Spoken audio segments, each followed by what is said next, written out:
Guarantee ಯೋಜನೆಗಳ ಜಾರಿ ಕೊಟ್ಬಿಟ್ರು. ದುಡ್ಡಿಲ್ಲ ಸರ್ಕಾರದಲ್ಲಿ ಅಂತ ಏನ್ ಅಶೋಕ, ವಿಜೇಂದ್ರ, ಯಡಿಯೂರಪ್ಪ ಎಲ್ಲ ಮಾತಾಡದ್ದೇ ಅವ್ರಿಗೇನು ಗೊತ್ತಿಲ್ಲ ಪಾಪ.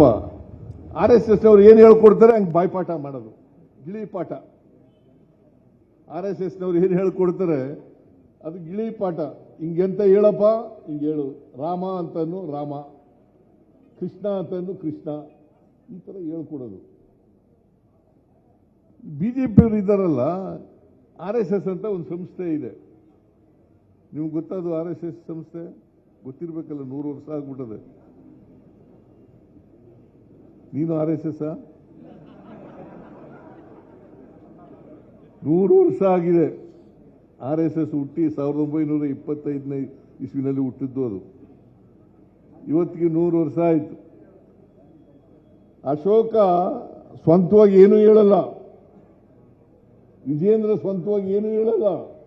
RSSನವ್ರು ಬರ್ಕೊಡ್ತಾರೆ, ಅದು ಓದೋದು.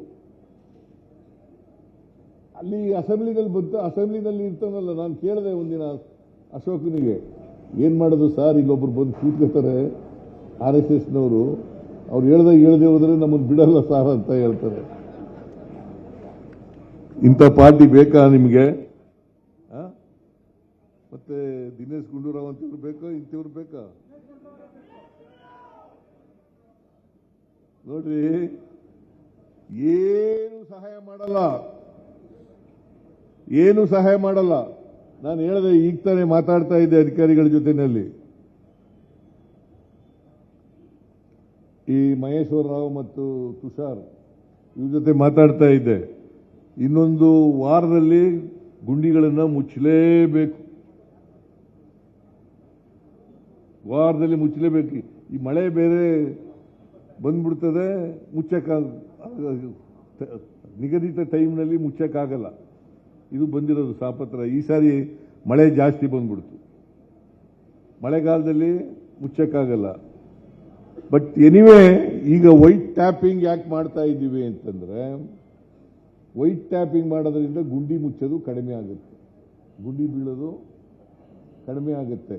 ಕನಿಷ್ಠ ವೈಟ್ ಟ್ಯಾಪಿಂಗ್ ರಸ್ತೆ ಇಲ್ಲಿ ವೈಟ್ ಟ್ಯಾಪಿಂಗ್ ಮಾಡಿದ್ರೆ 25ರಿಂದ 30 ವರ್ಷಗಳ ಕಾಲ ಬರ್ತದೆ ಬಾಳಿಕೆ. ಅದಕ್ಕೆ ಇಲ್ಲಿ ಚಿಕ್ಕಪೇಟೆನಲ್ಲಿ ರಸ್ತೆಗಳು ಚಿಕ್ಕದಾಗಿದ್ದಾವೆ. ಅದಕ್ಕೋಸ್ಕರ ವೈಟ್ ಟ್ಯಾಪಿಂಗ್ ಮಾಡೋದು ಮತ್ತೆ ಹೊಸ ಯೋಜನೆಗಳನ್ನು ತಯಾರು ಮಾಡಿದ್ದೀವಿ.